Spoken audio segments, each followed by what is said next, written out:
Thank you for joining me on the Party Chick podcast. Today, we are going to be talking about how to be a good guest. I think a lot of times people are hosting and they think about what it takes to be a good host.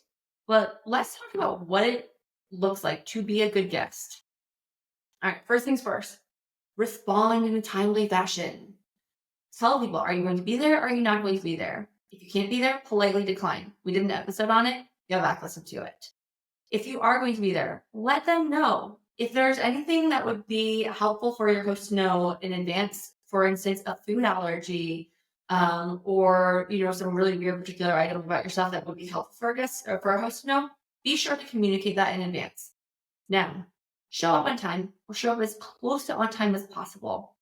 As someone who's hosted a lot of events, when people show up, what they think is like late because they think that the host is going to be running behind, it's actually not that helpful because it causes that moment of anxiety for the host. So like, oh my God, where are my guests? They should be here right now. So show up on time and offer to help when you walk in the door. Odds are they're probably not going to put you to work. Or if they are, it's something simple, like go fill up the glasses with water to light the candles. So offer, be gracious. All right. I often get asked the question, what should I do in terms of gifting?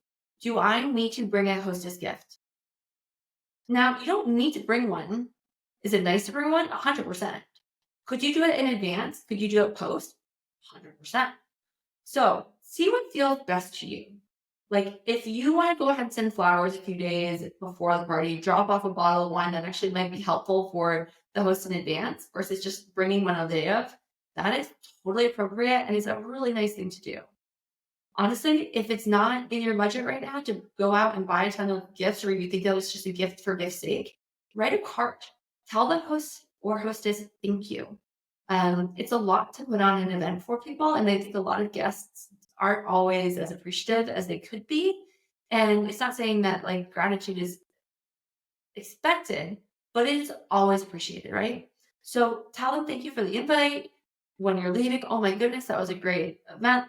Like I'll do it the next time. Thanks so much for having me. And send that quick follow up the next day. Oh my gosh, that was awesome. Thank you so much. I really enjoyed something specific. So, the cocktails were phenomenal. Your new home is beautiful. That was the best tailgate I've been to. Things like that. Letting them know that they're appreciated because then they're more likely to invite you again, right? Good guests get invited over and over.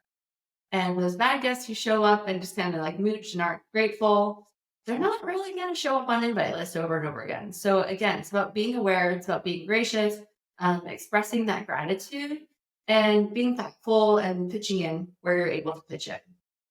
So I don't think there's one hard rule of a good guest means that you brought XYZ. Being a good guest just means being thoughtful and being intentional, and really, again, at the end of the day, being as grateful. One, for being included, and two, sharing that time, like and making those memories with friends, and for the other person for enabling that situation to come to life. So those are some of my easy things that you can do to be a good guest. Thank you so much for joining me on the Party Trick podcast.